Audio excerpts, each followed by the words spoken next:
As time progresses, the fight to get a policy where vaccinations are required in all children increases. As a child, you probably were vaccinated for a variety of things such as chickenpox, diphtheria, hepatitis, measles, and so on. By getting these vaccinations, you protect yourself along with others who are around you. It might strike you as surprising that immunization has not reached its full potential yet. As of 2013, approximately 21 million children worldwide had not received their three standard immunization shots for diphtheria, tetanus, and whooping cough.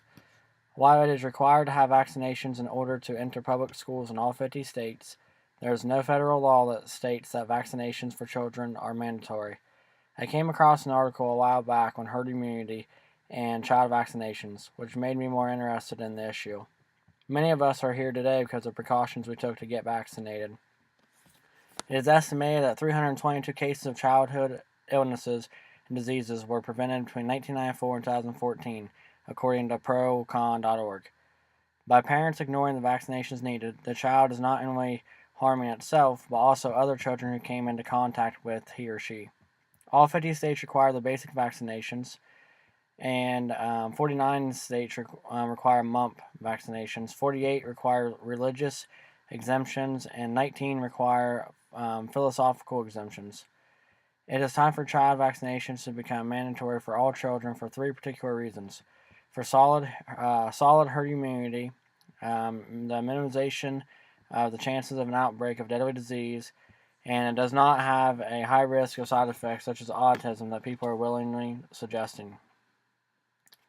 Requiring regulation on vaccinations with no exemptions available can have a positive effect throughout the United States. One of the reasons why it should be required is because the vaccinations can minimize the outbreaks that occur.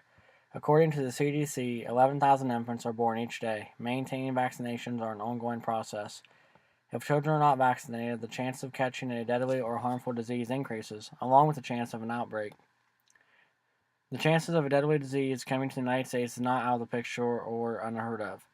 Outbreaks can occur at any given time. For example, according to the procon.org, measles came back to Ohio in 2014 when the Amish missionaries traveled from the Philippines and then traveled back. Not only did it spread in Ohio, it was also an issue for 14 other states, with California being the most affected. According to TheHill.com, the measles outbreak actually led to a bill that was proposed by 5 state senators in California, and which would eliminate waivers to opt children out of vaccinations and requiring all public schools to showcase the vaccination rates to the public. This bill was also put into place because of the 10 plus deaths caused by the whooping cough outbreak in 2010, according to Healthline.com.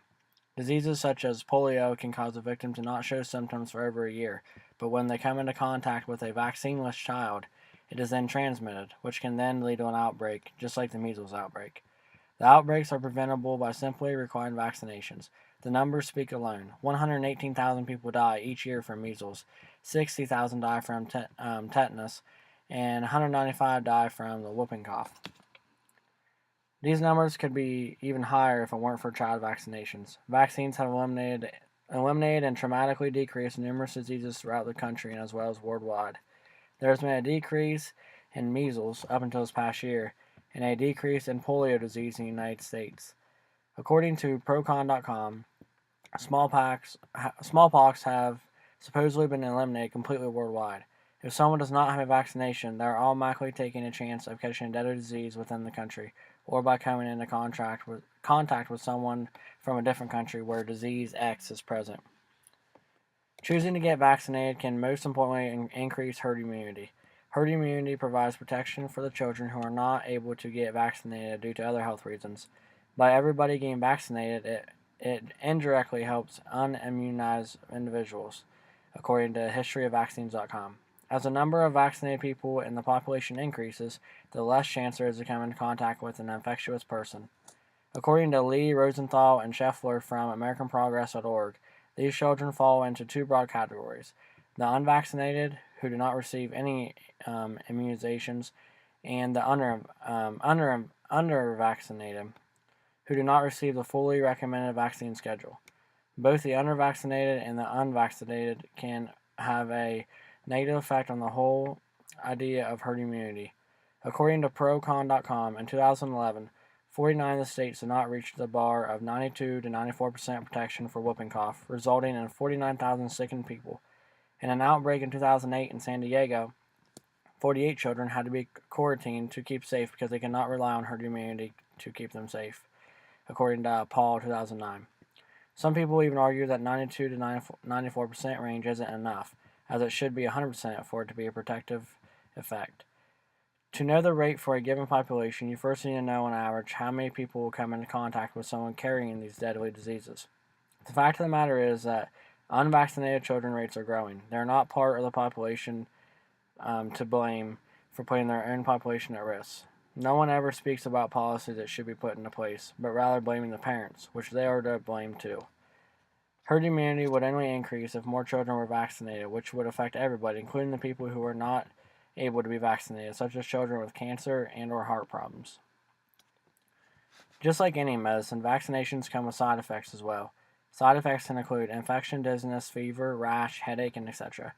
One thing not listed is autism. Many people would argue and blame such vaccinations to cause autism. One ingredient that has been understudied according to the CDC is thimerosal, a mercury-composed compound. It particularly went under study and proved it not to cause autism. Also, a study on antigens, which is a substance found in vaccines that cause the immune system to give off disease-fighting antibodies. In the first 2 years of life, it showed it was the same in people with autism and without. People look to blame someone right away is what it comes down to. Parents will believe whatever it is when it comes to harmful effects of vaccination. It has been scientifically proven that it does not cause autism. In conclusion, to prevent all these negative outcomes, the CDC, which is the Center for Disease Control, and the federal government need to make it a law for vaccinations to be mandatory in children. All of us, including people in the United States, need to realize that autism is not caused by vaccinations. Herd immunity can increase due to vaccinations, and if you choose not to get vaccinated, you have a higher chance of affecting yourself along with the others around you. Based off all these facts, the child is not only harming itself, but others around it by not being required to get vaccinated. The number of deaths that occur today because of people not choosing to get their child vaccinated, and no law, is far too high. You can do yourself a favor by getting vaccinated, and everyone around you as well. There for certain should be a law that requires vaccinations for all children to keep us all protected.